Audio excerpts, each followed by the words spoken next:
Corona දවස්වල පුතේ එක අම්මා කෙනෙකුට හිටියා පුතෙක් දුවෙක්.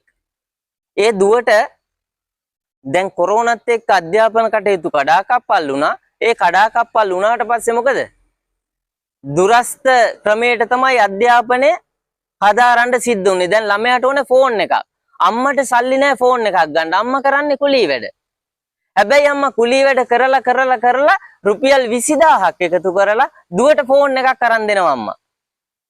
දැන් දුව මොකද කරන්නේ? අධ්‍යාපනය ඉගෙන ගන්නත් දක්ෂයි. මේ දුව ඉගෙන ගන්නවා. හැබැයි ඉගෙනගෙන කොරෝනා වසංගතයේ අවසන් වුණා. නැවත පාසල් යන්න පටන් ගත්තා. අර සුපුරුදු විදිහට මේ අධ්‍යාපන කටයුතු කරන්න පුරුදු වුණා. හැබැයි අම්මට දැන් තේරෙනවා කෙල්ල ෆෝන් එකේ ඉන්නව වැඩි. අම්මා අවස්ථා කීපයකදීම දුවට කියනවා මොකක්ද? පුතේ ඔය ෆෝන් එක පැත්තකින් තියලා උඹේ අධ්‍යාපන කටයුත්ත කරගනින් හරියට පාඩම් කරපන්. හැබැයි දුව අහන්නේ නැහැ. දුව දැන් වෙන දේවල් ෆෝන් එකේ පාවිච්චි කරන්න බලන්නේ. අම්මා දවසක් කුලී වැඩට යනකොට අර ෆෝන් එක අරන් ගෙදර එක මේසෙයි තියන්නේ මේසෙ ලාච්චුවට දාලා ලොක් කරලා අම්මා යනවා කුලී වැඩට. දුව උදේට කන්නේ නැහැ. දවල්ට කන්නේ නැහැ. අම්මා එනවා දවල්ට කෑම කන්න කෑමට ගෙදරට. ඒ ගෙදරට එන වෙලාවේ දුව මොකද කරේ? අම්මා එක්ක කතා කරේ නැහැ. තරහෙන් හිටියේ. අම්මා කෑම ටික කාලා දුවට බත් ටික කන්න කියලා අම්මා ආය යනවා වැඩට. වැඩට ගිහිල්ලා හවස 5ට 5:00 විතර අම්මා ආයනවා ගෙදරට. ඒත් දුව කතා නැහැ අම්මත් එක්ක. මොකටද මේ අම්මා එක්ක තරහ වෙලා තියෙන්නේ? ෆෝන් එක ගත්තා කියලා. ෆෝන් එක අරගෙන ලාච්චුවට දාලා ලොක් කරා කියලා. ඔබත් කල්පනා කරන්න ඔබත් අම්මා තාත්තා එක්ක කොච්චර ගෙදර විරසක වෙනවද?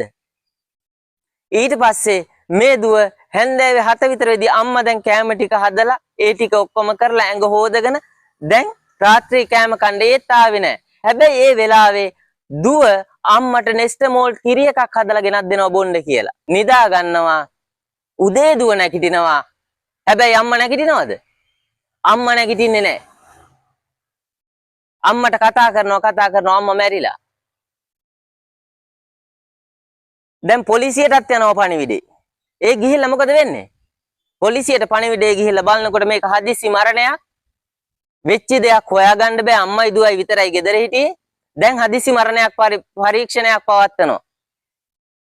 අධිකරණ වෛද්‍ය නිලධාරියා ප්‍රශ්න කරනවා. මේ ළමයාගේ මොකක්ද උනේ? අම්මයි දුවයි විතරයි ගෙදර හිටියේ. පස්සේ ඒ මල සිරුර කපලා විස්තර ගන්නකොට දුවගේ ප්‍රකාශයේදීත් අනාවරණ වෙනවා මොකද්ද? අම්මට විෂක් ශරීරගත වෙලා තමයි මැරිලා තියෙන්නේ. මොකද මේ දුව කරලා තියෙන්නේ? අම්මගේ නෙස්ටමෝල්ට් එකට නිදිපෙති 4ක් කඩලා දාලා දීලා. මොකටද ඒ දුන්නේ? අම්මා ෆෝන් එක ගත්තා කියන තරහට. දැන් කාටද පාඩුව? ඒ දුවට ජීවත් වෙන්න පුළුවන්ද මේ සමාජයේ? මෙරි උපදිනවා. ඒ නිසා හොඳට මතක තියාගන්න අම්මා තාත්තා එක්ක ගනුදෙනු කරනකොට අම්මා තාත්තා කවදාවත් ඔබට වැරදි දෙයක් කියන්නේ නැහැ. වැරදි දෙයක් කරන්න කියලා කියන්නේත් නැහැ. හැබැයි යම්කිසි වැරද්දක් ඔබ කරනවා නම් ඒ මිනිස්සුන්ට තේරෙනවා මොකක්ද ඔබ කරන්නේ වැරද්දක් කියලා. ඒ නිසා අම්මගේ තාත්තගේ ආශිර්වාදයත් වාගේම තමයි අම්මගේ තාත්තගේ සාපයත්.